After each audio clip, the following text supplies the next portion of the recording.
Sword of the Seven Suns by Gardner F. Fox, originally published in Planet Stories, Spring, 1947.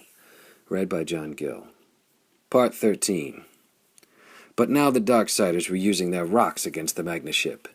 Great jagged stones came crashing and bouncing on the deck. Men screamed, caught under them. Flesh was mashed and ran red blood. One rock pierced the sides of the ship and clattered inside it, rolling and tumbling. Men moaned in the depths of the vessel where the stone had gone. Flame thinned his lips and fired faster and faster. One by one he encompassed the engines with the violet fire, and one by one they flared and disappeared. Now there was none left, and Flame turned from the rail with a sigh of satisfaction. He stood stock still, staring. The deck of the Magna ship listed at a peculiar angle. It was difficult to walk on it, for one side was lifted towards the sky, the other pointed down towards earth. He had been so engrossed in his destruction of the war engines that he had not noticed. The horde roared in triumph. "She sinks! She sinks! She is coming towards us! Now we shall have the guns!" Flame went across the deck with flying feet. He caught at a stanchion, swung it through an open door, shouting, "Lift it!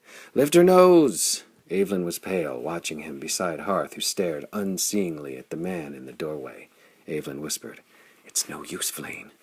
Those rocks they hurled swept away the red magnetic balls on the port side of the ship. We're done for. We can't stay up much longer."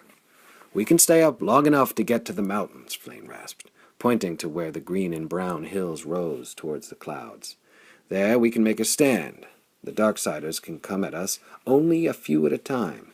We can hold out until help comes from Mornal. Only hope."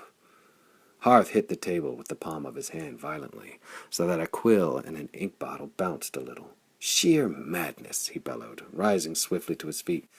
"Now I have listened to you, Flame and Clarn, and I have given you your way, but from now on it shall be Hearth of Mornal who says what we shall do." Flame's fingers opened and closed. His green eyes flared hotly, and he opened his mouth to snarl fierce words. Then Evelyn was before him, the perfume of her auburn hair delicate in his nostrils. Looking up at him, her brown eyes begged with his. Flame sighed. "And what are those orders, Hearth?" "We flee back to Mornal. We raise an army and—" Flame chuckled. "Idiot! I thought the ship was broken. We can bargain with the Darksiders. They may yet give us terms." Flame took him by the arm and led him to the port window. They had an unobstructed view of the plains from there. They saw the shaggy megathons racing with their bellies to the ground, while their riders shook bannered lances over their heads, charging. A sword blade glowed red in the sun, lifted into the air. A thundering of hooves rocked the ground. Voices bellowed, roaring their hate. "Those are no warriors to give quarter. Not after what we have done to their leaders and their engines of war," Flame rasped. He hit Hearth across the chest with the back of his hand. Man, you bear weapons. Do you know how to use them?" Hearth nodded sullenly, watching the Darksiders come nearer and nearer. He showed his teeth in a mirthless grin. "They think us easy meat," Hearth said softly. His eyes began to burn. "We can find a cave somewhere in those mountains," Flame went on, his eyes keen on Hearth's face. "We could make a stand there. It could be so costly that the Darksiders might leave us." Hearth turned to him with a chuckle. "You are a sly dog, Flame. You persuade a man that his death is a marvelous thing." "Ah, well, you might be right. We'll do as you say, as usual. I see no other course." Flame leapt from the cabin, sped along the tilting deck of the starboard side, half running on the wall of the cabin. He shouted to the men of their battle stations, swept upon them in a whirl of his own enthusiasm. "Overboard with everything movable. Heave it over. Retain only food and weapons. Everything else goes. We've got to get this ship up the mountain." Evelyn ran to him, to be near him, and to spur on the men with her presence.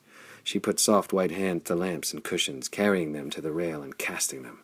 Chairs and tables were borne by the men, who formed quick-moving lines at Flame's directions.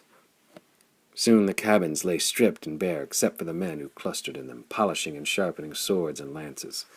Flame went with Evelyn to the prow of the Magna ship, hearing Hearth bellow orders to the helmsman. Inch by inch the crippled vessel went up, scraping past the tops of trees, grating its keel on a jagged lip of rock. It mounted steadily. The trees fell away below, yielding place to massive rocks that lay piled and scattered on one another like sleeping kittens. Like giants slain and scattered in battle lay the boulders. "There!" shouted Flame, pointing. End of Part 13. Thank you for listening.